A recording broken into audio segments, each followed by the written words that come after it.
right, we will get started. Thanks for being here. I know most of you thought this seminar was led by Rod, who is my dad. He's right here, but unfortunately, I'm his son, and I'm actually leading the seminar. But it's a privilege to meet you. I'm so glad that you're here. If you've never seen me before, I pastor in Sapulpa. This is my family, so I got 3 young boys and keep me real busy. And been in Sapulpa a little over 5 years now as the senior pastor, and it's been really good. And so I'm excited to kind of share with you a little bit. Really honored that you would come and listen to some of the ideas that we've had at Sapulpa Church, the Nazarene, and this idea of practice-based discipleship. And my hope in leading this seminar is just to really inspire you, maybe give you a few ideas you haven't thought about what it looks like to practice your faith. And so certainly not going to be an exhaustive thing where you can jump out and do everything you're going to hear about, but I hope maybe it just plants a seed. And from there, I know as people in ministry, there's lots of things to copy, and I'm not looking for good ideas to copy. I'm really looking for somebody who's done something that really inspires me. So maybe as we're talking about practice-based discipleship, you have an idea in your head that's totally unrelated, but God's using my passion for this subject to fuel your passion for wherever God would have you, and that would be really cool. So I want to give credit where credit is due to, this is a lot of what I'm going to talk about today is part of a program called Communities on Mission, and this is an organization that's founded out of Germany. But there are a couple guys that grew up in the Nazarene Church. Now they're not necessarily working in the Nazarene Church, but a lot of the content and kind of especially how we organize our groups, when I talk about that a little bit later, is from Communities on Mission. And they have a thing they call their launch class. And you can actually go through and take a course with them, and it's super practical and helpful and hands-on.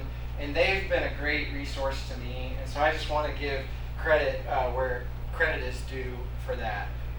So I wanted to start today by just talking a little bit about Sermon on the Mount. And probably about a decade ago, 10 years ago, I had this period in my life where just personally, I was really wrestling with the Sermon on the Mount, which is Jesus' seminal sermon in the book of Matthew. And I was just kind of stuck there reading it, and the challenge of it. Because as I read the Sermon on the Mount and what Jesus says it looks like to be a person of faith, and his message that he gives when at the most important time, like the crux, his most recorded sermon, most talked about sermon, I realized that my life didn't really look a lot like a life that maybe is modeled after the Sermon on the Mount. And then at that time, I was a worship pastor in Kansas City, and I was just burdened because a lot of what we were doing as a church wasn't producing this kind of a model of discipleship that reflects the Sermon on the Mount. I don't know if when you read the Sermon on the Mount, and Jesus says, "Blessed are you when you're poor and beat up and kicked down," and just goes through all of these challenges of what it looks to live like Jesus. I find myself going, is this relevant to today? Can you be this kind of a person in the United States of America? Is it actually relevant? Or did we somehow miss it? And so I just wrestled with just how far my life was from the life that Jesus talks about in the Sermon on the Mount. And I don't know if you've ever been there, but that's where all of this tension really came from. And so what I want to do today, though, is I want to look together at the ending of the Sermon on the Mount. So this is how Jesus wraps up that sermon. That challenge that I'm talking about, which was just so radical and extreme, this is how Jesus kind of wraps it all up. This is the last thing he says. This is the altar call, if you will, right? If Jesus were to give an altar call. Then he says, "Everyone who hears these words of mine and puts them into practice is like a wise man who built his house upon the rock. The rain came down, the streams rose, the winds blew, beat against that house, yet it did not fall, because it had its foundation on the rock. But everyone who hears these words of mine and does not put them into practice is like a foolish man who built his house on sand. The rain came down, the streams rose, the winds blew and beat against that house, and it fell with a great crash."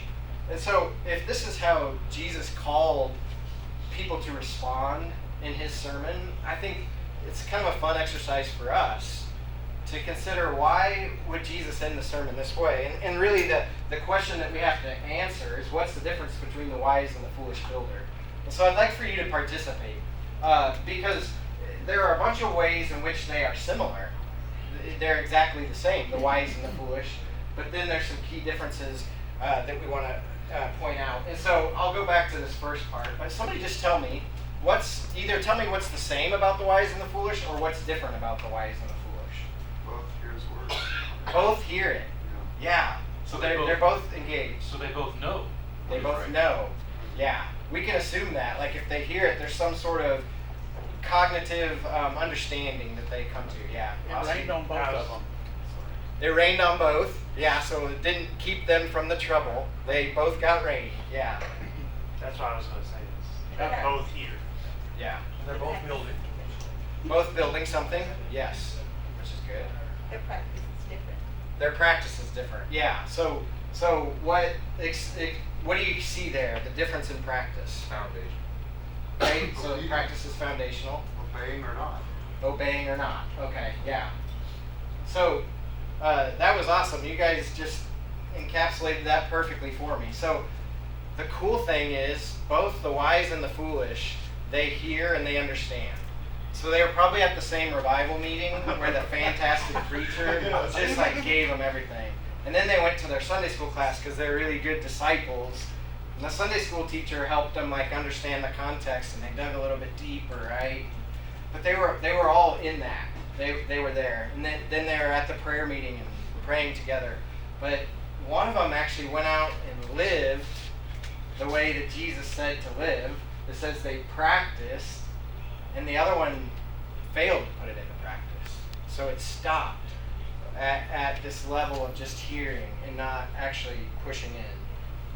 So I love this phrase. I know it's used in a different, or this word, it's used differently here, but I love that when we translate this into English, it's this word practice, because it's also this thought that it's imperfect. Like we're doing it, but it's not that we're doing it right, it's that we're putting in effort, that we're trying, that we're making an attempt. So listen to what James says. Let me jump ahead here. You know, James, the book of James is so practical. Like if you're looking for immediate things you can just put into practice, you want to read the book of James. But this is what James says in his really blunt way of saying things. Do not merely listen to the word and so deceive yourselves. Do what it says. That's pretty straightforward.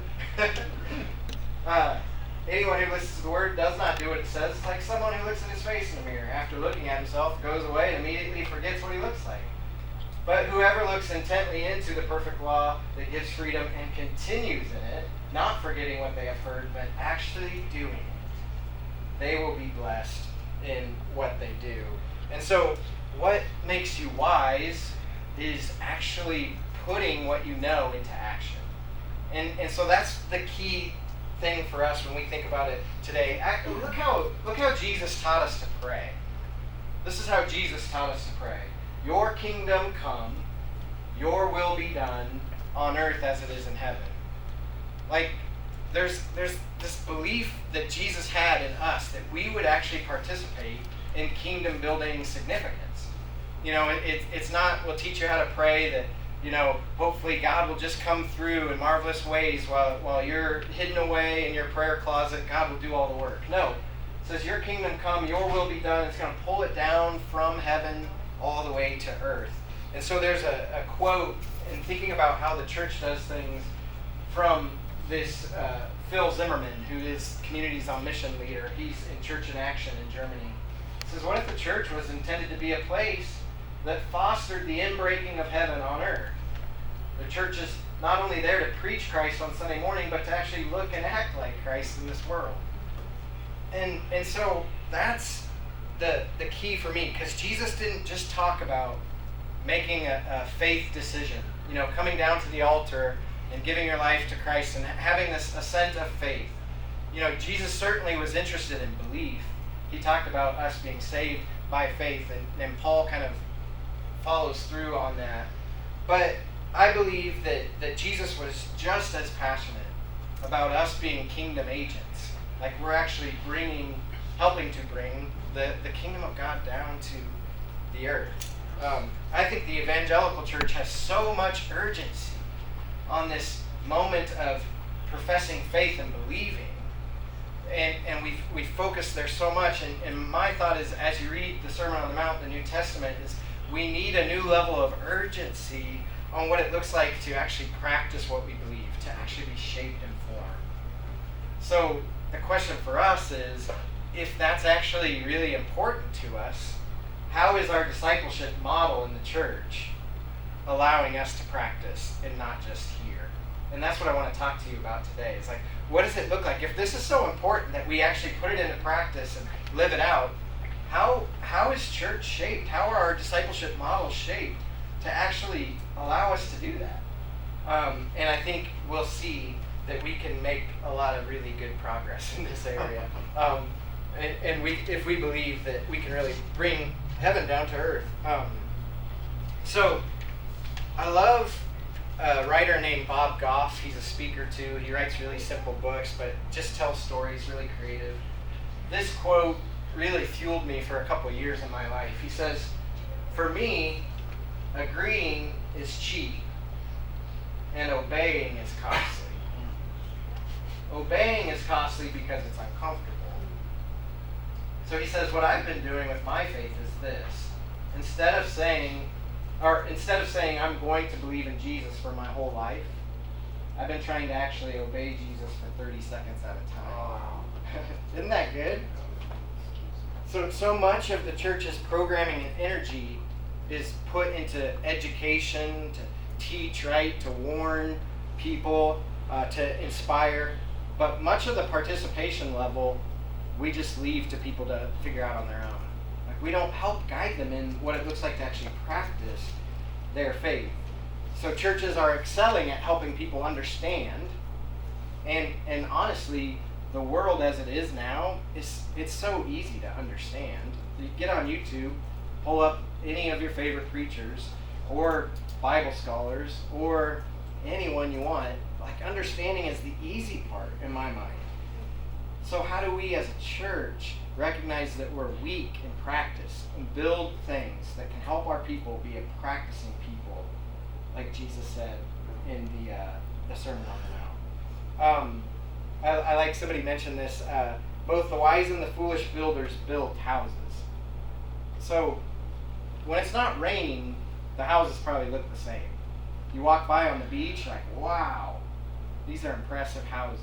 Like, it's all fine until the rain starts to come, right? Until something happens. And the most obvious rain in the last 5 years for us was when COVID hit. And I think we got to see real clearly in our own lives, our own families, and in our churches, whether houses were built on sand or on rock. True. Because when the storm came, the truth was revealed. And many of us in this room, we kind of cringed at the church's response. And what I mean by the church, like everyone who's following after Jesus, the church's response in such a difficult moment, like you just wished we had been a little bit better. And part of the reason I think we maybe were weak is because our hearing muscle was really strong and our practicing muscle was really weak. So one of the ways I like to explain this, I'm a musician, and not a great musician, but a musician. And I like to think what we do in the church in terms of discipleship is often like if you wanted your son or daughter to play piano. And so what you would do every week, your son or daughter comes in and you'd sit down and you'd explain the piano to them. You would show them pictures of the piano. You would tell them which notes are which. You would explain how you play piano, maybe even how to read music. Then you would show them wonderful examples of the best pianists that they've ever seen. And week after week they showed up and you just kept talking about the piano. And you just kept showing them the piano. And you just kept explaining the piano. And then it became time for their first recital. And you were so proud because you've been working for 5 years now. Some of us in the church, 50 years. They've been going to piano lessons, but they haven't touched the piano. So what do you think would happen if you sat somebody like that down at the piano recital? How good would that piano recital be? It would be a train wreck. It would be an absolute train wreck. But I think oftentimes in ministry in the church, we consider discipleship as like this exam that we're all studying for. Like the church is helping people cram for a big exam. And what really it should look like is that we're all working on a group project. God's invited us into this group project, and we all have a role to play. Now I know, if you're like me, I'd much rather take an exam than do a group project. That's everybody's least favorite thing in the world, right? But it is the calling of the kingdom of God. It's a group project where we lean in and we practice together. So my challenge for us is to think less book report. Like at the end, when you go up and you're at the pearly gates, they're like, okay, give us your book report on what Scripture said. Think less book report, think more group project. How are you building something that when your life is over, you will go, look, we brought heaven to earth in this really, really special way. So let's talk about practice. That's kind of my get you interested side, right? Anybody interested now? Like, okay, yes, I'm tracking with it. I see a few heads nodding. If not, you can leave. I won't be offended. You know what? I don't want any more of this. But let's talk about practice, because it's easy to convince you that it's important. But what does it look like in the church? What does it look like in our lives? So what I want you to think about first is just in real life, not talking about church world here at all, but just in your life, tell us about one skill that you've developed most from a repeated long-term practice. And I'll kind of start. For me, that's playing an instrument, playing guitar. That so much time has gone into that, so many experiences. Like the one skill I have that is most the result of just repeated practice, long-term, over and over practice would be playing guitar. But what about you? What's a skill you have that you only have because of long-term practice? Anybody? Basketball? No, I'm just kidding. That'd be awesome. Driving. Driving, that's a good one. Driving, yes. Washing dishes. Yeah. Are you pretty good at that? Somebody else? Reading Braille.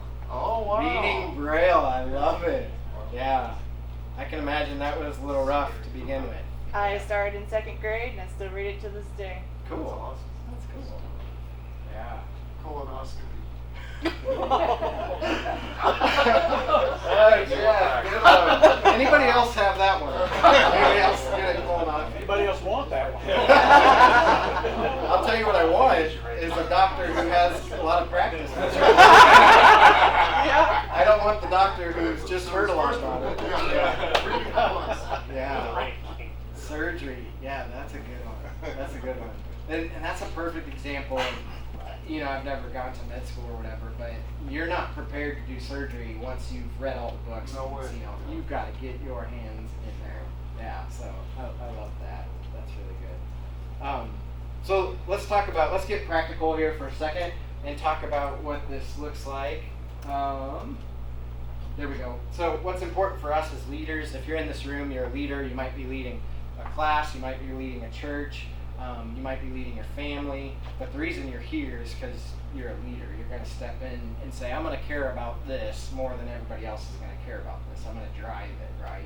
So one of the things that's really important for us as a leader is to just define reality for our people, which is what I've just done, hopefully for you in the last 10, 15 minutes, is to try to say, we're weak in one area. Like let's define where we're strong and where we're weak. And one of the ways we need to do this is evaluate church time and resources, like based on how are we spending our time and resources in church. Are we spending it to develop good hearers of the word, or are we spending it to develop good practitioners, if you will, of the word? So we have to define reality. And the truth of the matter is, our people are way too busy, and so are you. They're way too busy. You cannot go back with an idea about a new thing you want to start with your church and expect them to jump on board and do that thing. You can't. You can't add. There's no room for adding without subtracting at this point in the church. And I'm not suggesting you do. If you have to add, you can't adapt a current ministry model, or you can't stop a current ministry model and change it, then I would suggest don't try it, because it's not going to work. This requires energy and resources. So we want to figure out ways we can adapt what we're already doing, or in some cases, stop what we're doing and start something new. But we don't want to just throw something new at it. That won't work. It's not going to be effective. So let's just talk about some things, kind of a group think here. And this is the process I led my church through. But let's just talk about, how is ministry at your church too heavily focused on hearing to the detriment of practicing? So where are maybe your environments in your church that are really strong in hearing-based discipleship and really weak on practicing? What are the environments, what are the ministries, what are the programs that are too heavily focused on hearing, you would say? And maybe your pastor's in the room, so you can't say anything. That's okay. Just wink at me and no, this isn't meant to be, we're all in the same boat here, right? So we're not tearing down a church, we're trying to define reality. But any thoughts on this? Feels like everything that we're doing at our church is that way. Yeah. I remember Chan's example of the football team huddles up, and then they go back off to the sidelines and go to a play. And then they huddle up, and they go back off the sidelines and go to a play. You know? Yeah. So it feels like we're doing that. Yeah. So what are those environments that are hearing, Yeah. really strong hearing environments? Morning worship. Morning worship. Classroom-based activities. Okay, so Sunday Yeah, school, even a lot of groups. Yeah, or- yeah, maybe you have, sort of like your basics of membership or intro to the church. Okay. Whatever it is, it's going to be like a 4-week session, and you come and you sit in for an hour or something like that. Yeah. Good. What else is just a real hearing heavy, like lopsidedly hearing? Are you going for the sermon on this one? That's the truth, right? The sermon is oftentimes, half the worship service. It's primarily a hearing.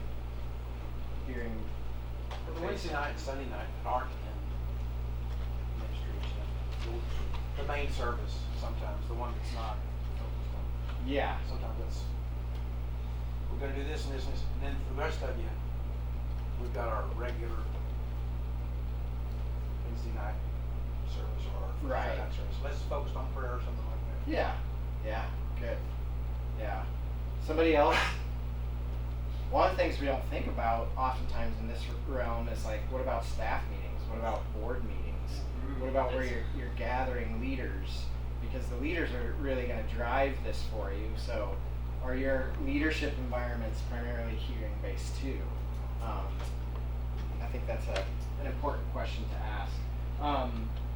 And then just to think, we don't have to talk about this, but it's embarrassing if you were to look at our church's budget, our resources, and volunteer hours, and see how many of those resources are aimed at hearing-based environments. So that's Sunday morning service. Now, our worship service, there's a lot of practice in there too. I'm not saying these are really clearly defined lines. There's gray area. But when you look at how much resources is spent, one area where you get away from this a little bit, one area that already gets this whole thing about practice is usually children's ministry, because they're trying to engage kids on this developmental level. They understand the value of practice. Like, we have a lot to learn from children's ministry when it comes to a discipleship that's practice-based. Let's keep going. So what hearing environments can be adapted to include more practice? So of those we just mentioned, which do you think there's actually room to include practice? Or does it have to be a hearing-based environment, just based on how many people are in the room or the size and the shape of the room? These are important questions to ask. You could get around with some of your leaders in discipleship and say, what environments do we have that we can even begin to tinker with and mess with? Any thoughts on that? What environments can be adapted? Small groups. Small groups are one of the great ways to do that. There's so much freedom there. Yeah. And smaller crowds, if you will, make it a little bit easier. Yeah. Anything else? So before we move on too much further, I don't remember if I have a slide. Nope. Okay. what are the ways the church is heavy in practice, doing a good job in practice? What are the ministries of the church that are practice-based? What do you think about that? Where people are actually doing more than just listening and receiving, but they're actually putting in the work. There's a lot of them. It takes a lot of doing and practicing to put together the services that are designed for hearing. Yeah. Yeah. Somebody is doing a lot. And usually a team of people, not just one person. Mm-hmm. Yeah. From a woman's standpoint, sometimes we're doing a dinner for a funeral family, that's lost a loved one. Yeah.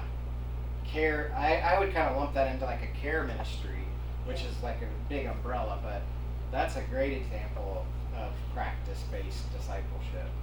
Try to do stuff with his teachers at school or. Uh-huh. Yeah, that's so good. And we talk about the worship service and the sermon, but really, I believe the goal of worship is participation. Like, I think your worship service should be formational, meaning we are singing, we are practicing, we're coming to the table of the Lord, practicing communion. That's a practice, that's not hearing based. That's tangible practice. And so just because we're gathered as the church and not out in the world, that's still very much practice-based discipleship. When you're walking forward or passing the plates, and you're giving, you're writing your tithe check, that's practice right there. That's active. Does that make sense? As is greeting, worship, singing. Singing, very much so. That's why we do it. That practice. What were you saying? Greeting. Yeah. So like hospitality. Yeah. Which is a huge deal. It's sort of like the combination. Like the listening is the practice. Yeah. Good. And it would be easy to villainize hearing. That's not my point. I'm making a really strong point for practice because it's my opinion that we're weak there. But if you look at that Sermon on the Mount, hearing is still important. It's just that practice needs to come after hearing.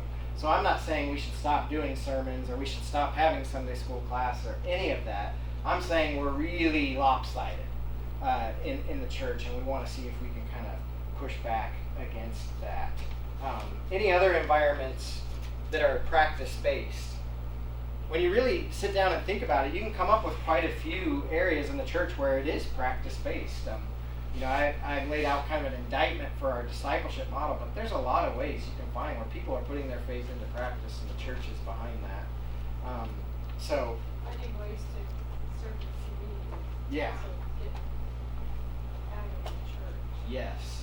Yeah, absolutely.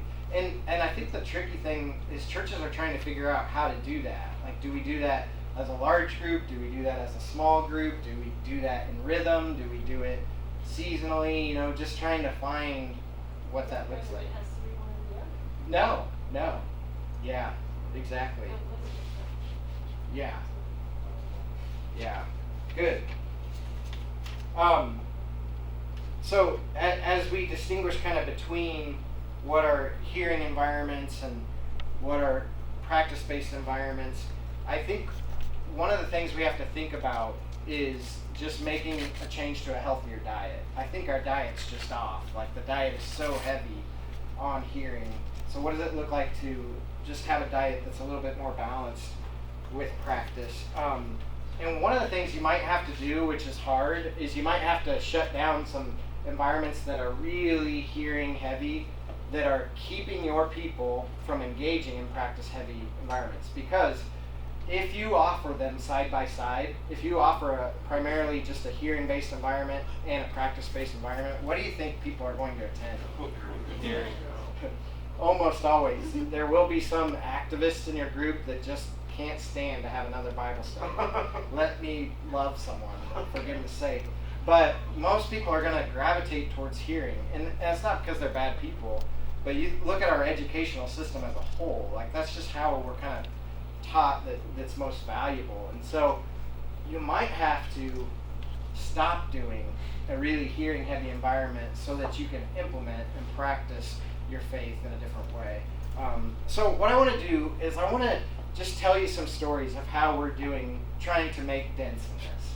And hopefully they just inspire you. Maybe if you have questions, you can ask questions about them later. But I don't tell you this because we figured it out. In fact, one of our examples didn't work at all. So we're not doing it anymore. Do we get to hear that story? Yeah, I'll tell you that. Yeah. I'll tell you that story. Thanks, Josh. So first I want to talk about is just the subtle shifts. So these are things that you don't have to have a 4-month plan to accomplish. But what if we just started thinking a little bit differently about how we do discipleship? And for me, this happens on Sunday mornings. So oftentimes when I preach now, at the end of the sermon, I'll come to this point where you put in a practice plan. So maybe if you're a Sunday school teacher, you can do the same thing. And preachers kind of do this more implicitly already. But what if we stop being afraid of just being explicit and say, okay, we're a team, we're huddled, like Jeff said. And so as we go out this week, here's the practice plan. And just give them some really practical things to do. It might be to journal their thoughts every night before bed. A couple weeks ago, our practice plan was I asked everybody to read Psalm 51 once a day, just to have this approach. So it doesn't have to be like go out and feed the homeless every day this week. It can be really simple, but you give them something to do, to take and do, and you just do it really explicitly. And then serving days, this is something that Audacity and Ronnie Baker's really good at. Church plants, this is a little easier to accomplish because there's more flexibility. But what if every 5th Sunday you didn't have your normal sermon worship time, but on that 5th Sunday you went out and served in your community and you just had that rhythm? I think Audacity still has that rhythm, if I'm correct. But so serving days, if you can't start, we don't do that at Sapulpa. We haven't made that choice to do that. But what we have done is other things that aren't Sunday morning that are important to us that are primarily hearing environments, we've dropped those and served instead there. So it doesn't have to be your Sunday morning worship service, but there's something that's triggered in people's minds when you don't do what you're always doing and you step into a more practice-based environment. So serving days, and then this is something not a lot of churches can do, and I'll admit we're just really blessed, but we did this $10 giveaway thing when I was casting this vision for the church a couple of years ago. We gave everybody in the church that day, I think it was like 102 people, we gave them all $10 and said, we want you to go and we want you to find somebody to be a blessing. We said, we'd love for you to match our $10 with your own $10, make it 20. Once you go up to them, can't be close friend, family, and just tell them, I really want to give this to you, I just want to be a blessing to you. Our church is doing a thing that we just want to be a blessing. No strings attached, you're not going to ask them if they know where they're going when they die, or invite them to VBS. Here's an invitation to VBS and $20. But just be a blessing. And you might say, okay, what really cool things came out of that? Well, a few. It's a lot of money, a few. But the coolest thing that came out of it was our people had to find somebody that were in need, and they had to practice this generosity. And instead of just this sermon where they were listening to it, they actually had this assignment that had some value, and all kinds of spiritual development happened on the giver's level, not just it's $10. Nobody's life was drastically changed, but our church was, because it's this subtle shift. And so do something like that. If you don't have everybody have $10 to give away, find a way where you can give somebody an assignment, give them, a specific job to go out in the week. So that's our Sunday morning subtle shifts. And then as a staff, we, through this process, we dropped one of our staff meetings every month. We meet once a week, so 4 times a month. Well, now the 4th time we don't meet as a staff. So that's that kind of the fasting, the hearing environment. So it's important that we drop something instead of just adding more. So we drop one of those meetings and we go and serve at a place called Caring Community Friends. They do drive-through groceries, so once a month the staff's out there serving. So we can kind of lead the way. So less meetings and start serving. Less talk in meetings and practice something like Lectio Divina, which is a prayer practice where you can do it as a group and you just read scripture, and then you go around as a group and respond to scripture. You share your thoughts. And just Google Lectio Divina. There's all kinds of resources. I don't need to tell you about them, but what if instead of you giving the devotional, you open up the Word and invite people to participate, to get in on it? So just a little bit less talking and more sharing of that. And then for our church board, we did a thing where we put together some homeless kits, and then we dispatched as a board. We got into 4 different cars, and we went looking for people in Sapulpa that were on the street, and we took them these homeless care kits and just told them that we're thinking of them, that we care for them. Man, that was really uncomfortable for most of our people. And we had a really hard time finding some homeless people, so for the first hour and a half, it was very, I guess, anticlimactic. I was hoping for a really cool moment. It didn't happen. And then at the very last minute, we stumbled upon this little community that had gathered. And it was so cool to watch them come alive because they were practicing what we're talking about. You know, we weren't making financial decisions. We were actually practicing, putting to practice why we care about money in the first place, so we can be a blessing to people. This last board retreat, so we have a yearly board retreat where we do some of this, but what I did is I ordered 3 different Uber car share services, and I had them come pick us up at our board meeting. So 3 different Uber cars showed up, and we got in there and we just told them we needed to go to Dollar General, which is like 15 minutes down the road, and then we want them to wait for us, bring us back, and we're going to tip you really well. And then I just gave the board 3 or 4 example questions to start conversation. I said, your only assignment is to get to know the person in that Uber car. And so it was all just built on practice. The assignment wasn't lead them to the Lord. It wasn't to tell them about the Bible. It was just ask them questions about their family. Ask them questions about their history, where they come from. So we spent a little bit of money to take a make-believe Uber trip across town and back, but my board members were engaged in relationship building and working in the world and getting to know people and sharing your stories. So that's way more valuable than me sitting the board down and let's read a book together and talk about this book. Like, my board still talks about these 2 things all the time because it made them so uncomfortable. It stretched them, it pushed them, and really cool things happened in the midst of it too. The last one I'll mention is just take a bunch of quarters and go down to your local laundromat and just start paying for people's laundry. And then guess what? They're stuck there, right? Their clothes are in the washer, the dryer. Like, they're not going anywhere. Some of them go sit in their car, and we don't chase them down. But you just talk to them. Hey, we have a list of questions we use, engaging questions. So, what are you looking forward to most this week? And if you ask a question like that, they'll tell you what's important to them. Oh man, or they'll tell you if they've got a big moment coming up. I'm getting ready to go have surgery, or my family's coming into town and we're getting ready to go party or celebrate for this. You know, so the whole point is just conversation. But instead of having your normal meeting, spend $40 in quarters and go sit at the laundromat and just make connections. Because this is what Jesus was talking about. Those of you that just hear the word and don't do anything about it, it's not forming you.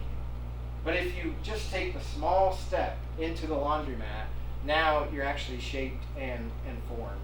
How much time do we have? When does this session end? I should have looked at that. You've got 12 minutes. 12 minutes, okay. So any questions about these before I move on? These are subtle shifts.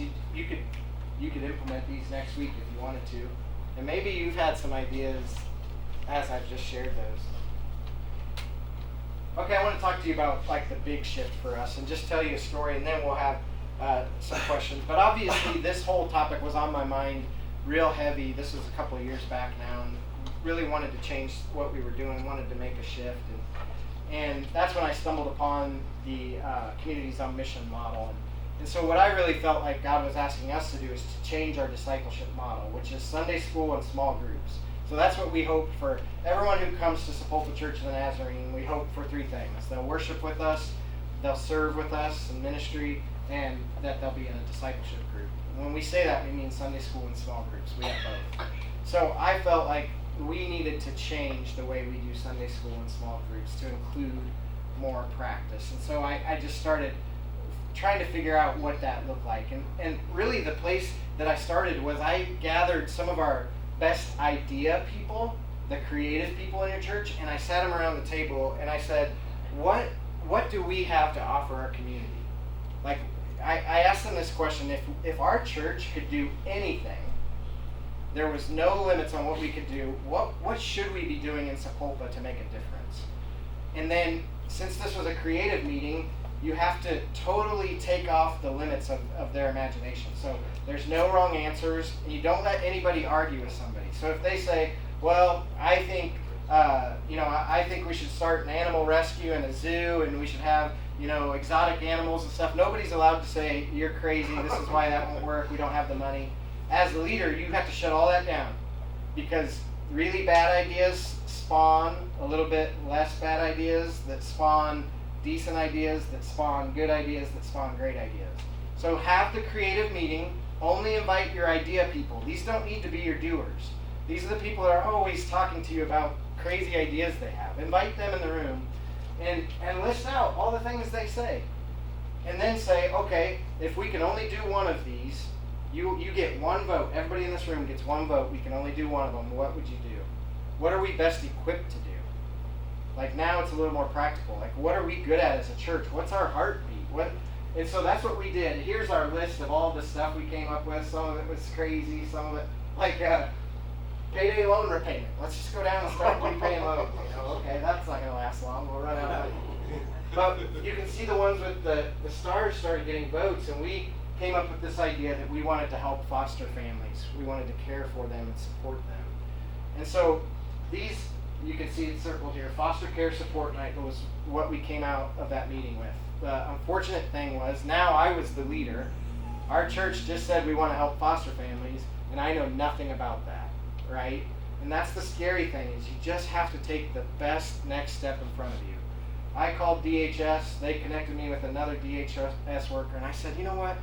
I think we just want to feed the family. If we could provide some child care like respite, and maybe we can encourage and support the parents of these foster families. And she goes, I know just the person. She's doing exactly what you're talking about. And she connected me with a lady named Melinda from Legacy Family Network, and they're doing foster care support nights. So this that I circled, she's actually doing that exact thing. Meal, support, training. I've never met Melinda in my life. Their organization is doing a meal, support, and training. And God connected us, and we locked arms with them over a series of months. And I said, Melinda, we want you to do what you do. We don't want you to teach us. We're just a partner, but we're going to be the fuel behind your fire. We'll provide the child care, we'll provide the meal, we'll provide the space, we'll provide the greeters. We want to just set it all up, and you come in and do what you do best. And so we locked arms, we found a partner, and we launched into this foster care support night, which last year we averaged about 30 adults and a few more than that, 30 kids.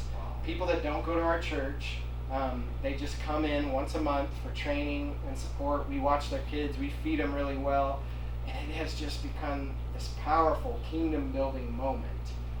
It doesn't have a bunch of kickbacks to the church, or we haven't seen a huge boost in attendance, but we're actually practicing our faith. And so, yeah, go ahead. Can I share a story and piggyback on that? Yeah, go ahead. So I am a foster father that adopted kids, and we actually did a lot of our foster training through Legacy.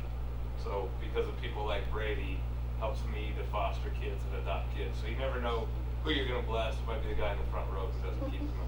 I love that. So that was kind of uncovering how we wanted to practice. But the next question was, how do we implement this into our regular rhythm? Because like I told you before, we don't want to just add another ministry. We don't have people that are sitting around looking for foster kids to watch. So what we did is we changed the way we do groups into what we call a mission group, and that's where communities on mission come. So the leadership team for this group, there's a core leadership team. They launched a small group, and everybody in that small group is a part of foster care support night. So that small group meets 3 times a month for traditional small group session. We study the book of Ephesians or some Jenny Allen study. I don't know, nothing against Jenny Allen, but whatever small groups do. So we do that 3 weeks out of the month, and then the 4th week we don't meet, and that team is the leadership team for foster care support night. Now there's a bunch of other volunteers that come in on top of that to support it, but the leadership team is that group. And when you sign up for that group, it's explicitly stated you are signing up to attend the group 3 times a month and to serve at foster care support night once a month. So it's not an optional add-on. It's not something you do if it fits your schedule. Like, if you want to be on this group, this is what this group is. It's built around this mission. And so our commitment is to every group we launch now going forward, that they are mission groups. So once a month, a part of their regular rhythm, their discipleship is to go practice the things they're learning. Because we believe that the formation that's taking place at foster care support night is far greater than the formation that's taking place around a Bible studying the book of Ephesians. Like, they're really strong in those areas. Where we're weak is the practice. So if we're going to make a big impact in our discipleship growth as a church, it's going to be in this area of practice. So we're just committed to seeing it through. So what that looks like on the practical side, and if you're more interested in all the details, just get with me and we'll talk it through. But we actually have, that group has 2 leaders. They have the community leader, and they kind of lead the traditional Bible study, and then they have the mission leader. And so whenever you launch something like this, it's important that you have those 2 leaders that are kind of running in parallel with each other to kind of lead this effort of both your traditional Bible study and mission. And so the failure part was our next semester we launched groups again. We started another group that was based in the laundromat. So this is right here. And so they met on Sunday mornings, 3 times a month. Sunday morning Bible study, 1 time a month. Sunday morning they got in the car, went to the laundromat, and just loved on families. Well, it was effective in the ministry they had at the laundromat, but it never took off. People weren't comfortable with it. It was too big of a jump to ask people to make, I think. We didn't do a good job training, so it didn't work, and that group kind of fizzled. So we're not going to give up on this idea of the mission group, but we have a lot to learn. Say, okay, that didn't work for us. What's the new thing? What can we do next? And so we've got groups that are interested in something called Care Portal, which is a foster group thing. We're looking to launch a group that might have some connection with a local elementary school that's doing monthly service at the local elementary school. Our youth group is moving to a regular rhythm of meeting at Caring Community Friends and the community garden and helping with groceries and just kind of that stuff. So there's so many ways, but the important thing is that you have a regular rhythm in that group. So it's happening every month, and that it's a long-term relationship with wherever you're doing this. So don't show up at an apartment complex 1 month and then show up at the food pantry the next month and then show up at the laundry. No, the important thing is to keep doing it, that mission stays the same. You can build long-term relationship and get in rhythm there. And so our hope is to launch, every group we launch from here on forward would be a mission group, where we don't say it's our mission project. We say the group revolves around that mission because practice is really important. So, okay, a couple minutes. That's all I have. Questions you might have or thoughts, or just general feedback. Objections. Anybody object? Did community on mission help you get this focus and yes. that program? Yeah, that Communities on Mission is the organization that kind of gives the structure to everything we did. Yeah, it's an incredible asset. And they're based out of Germany, which is, I would say, at least a decade or so advanced from us in a post-Christian world. So in their churches in Germany, people aren't coming to church for the worship service. So they're looking at how do we model church around mission, not worship. And I think it's an important thing we're going to have to be asking more and more as we increasingly become more post-Christian in our culture. Post-Christian meaning everybody's heard the gospel. They're not impressed with your worship music. They're not falling over because they never heard what you're preaching about. Like, they're aware of it already. So what is it that's really the engine behind it? It's serving, it's mission. Any other questions? So you don't necessarily have to talk Jesus at it. We actually specifically try not to be in our foster care support night. We invite them to church, make them feel welcome, but we never try to leverage what we're doing at foster care support night to the benefit of church programming. Because our goal is not to build the church, it's to build the kingdom. And if they're plugged into church or whatever, they're going, no pressure. We just want to love on them. But of course, we invite them to our... That's a different mindset than, Yeah, it definitely is. I like it, I'm with you, but Cool. to have it in the church, sometimes it might not be looked at Yeah. the way, because we think we have to just talk Jesus all the time. Yeah. When we can be Jesus. Yeah. That's cool. Good. Brady, so Yeah. I know you mentioned that you're, a lot of the new groups you're launching, you're modeling after this. I'm curious, your existing Sunday schools, how did you adapt them and move them more towards mission? Yeah. That's a great question. One thing Communities on Mission encourage us not to do is try to take a really long-standing existing group and change them. They just, from their experience, they say it doesn't really work. So what we do is try to adapt that with a semester or quarter-based serving project for those groups. So it instills the practice into it, but we're not asking them to change who they were based on some advice we've got, just experience we've had. So what we do is we send them like a list of, here's some projects. Would you find a time for your Sunday school class this semester or this quarter to meet and do one of these projects or to jump in? So it's kind of a backdoor way.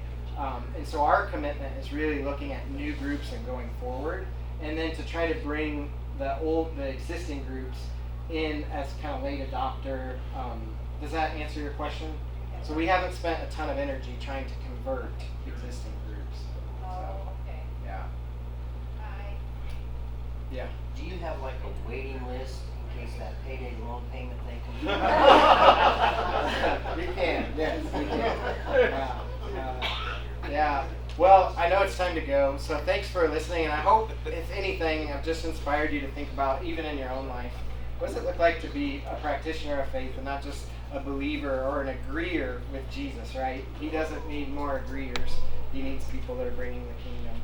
So, thank you so much. Hope you have a great day.